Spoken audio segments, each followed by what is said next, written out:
Salut tout le monde, super content de vous retrouver aujourd'hui avec les petits éclairages et tout, on se met bien. Aujourd'hui, petit déballage et test d'un clavier gaming mécanique rétro-éclairé qui m'a été envoyé par la marque Allrally.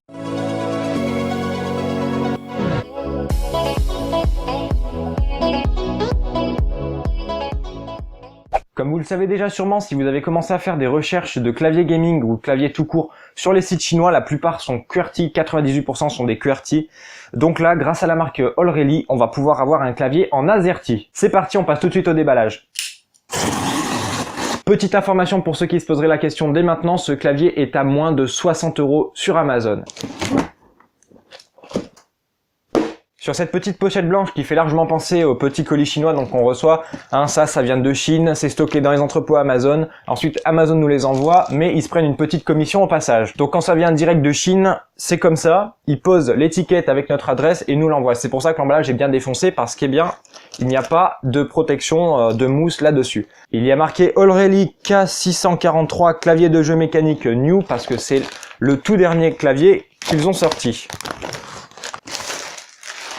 Et on se retrouve sur la boîte, donc boîte plutôt sympa. À l'arrière, on a quelques spécifications, donc on va être sur des switches bleus. À ce que j'ai vu, c'est les plus brillants, mais c'est comme ça, on peut pas faire autrement. Avec ce genre de switch, ils sont forcément brillants. On va avoir un rétroéclairage en RGB avec plein de modes préprogrammés. Il n'y a rien à installer sur l'ordinateur, c'est on branche et ça marche, tout simplement. Tous les réglages sont directement intégrés dans le clavier, donc il n'y aura pas de manipulation à faire sur l'ordinateur. Ça a l'air plutôt prometteur. Je vois ici qu'on a des supports smartphone.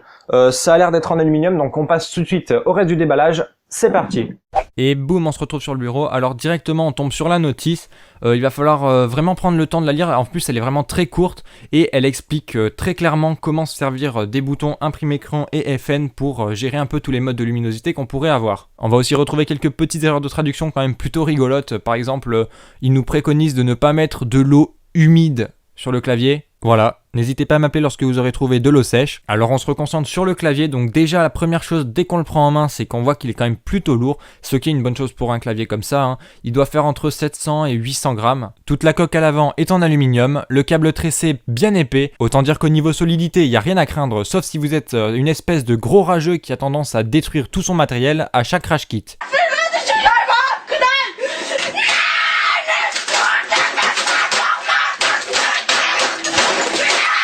On aura aussi dans une petite pochette 4 switches bleus de rechange ainsi qu'un extracteur en métal. Sur le dessus, comme je vous le disais tout à l'heure, on aura le câble USB tressé d'excellente qualité ainsi que la connectique USB plaqué or. On y retrouvera également les deux supports smartphone bien pratiques et qui donnent un côté esthétique super sympa au clavier. Sur le dessous maintenant, bien entendu, on va avoir les deux petits élévateurs et encore un gros point positif, ils ont pensé à mettre un extracteur de touche en plastique fixé sur le dessous du clavier, donc ça évitera de le perdre. Passons maintenant au petit test pour voir le bruit des touches.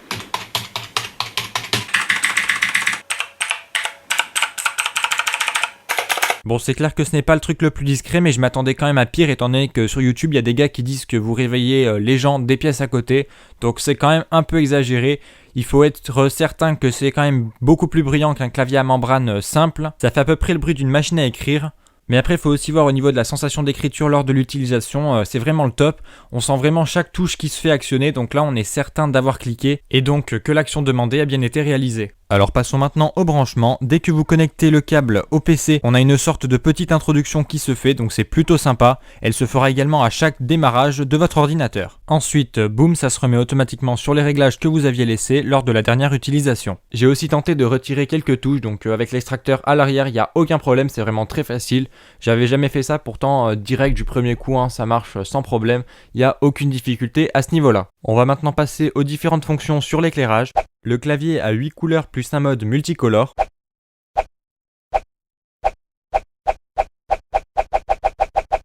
On viendra appuyer sur la touche FN plus flèche droite ou flèche gauche pour faire changer les couleurs. On remarquera aussi une petite transition bien sympathique entre chaque changement. Pour modifier les effets, il faut faire FN et imprime écran. Ça se met en mode respiration, donc on pourra encore une fois régler la vitesse de l'effet. Donc on pourra le faire ralentir ou accélérer en appuyant sur la touche FN et parenthèse.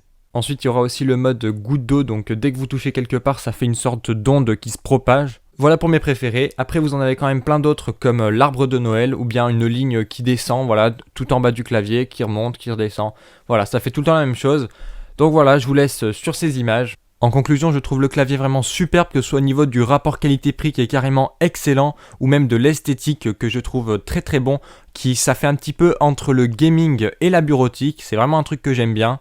Donc forcément je le recommande à n'importe qui chercherait un clavier mécanique de très bonne qualité, rétro-éclairé, donc au lieu de mettre 120 ou 130 euros, vous pouvez prendre celui-là, il n'y a aucun souci, c'est exactement la même chose. Je remercie la marque Aurelie pour m'avoir envoyé ce produit. En attendant, on se dit à plus pour de prochaines vidéos déballage et tests de produits achetés en Chine. Ciao tout le monde!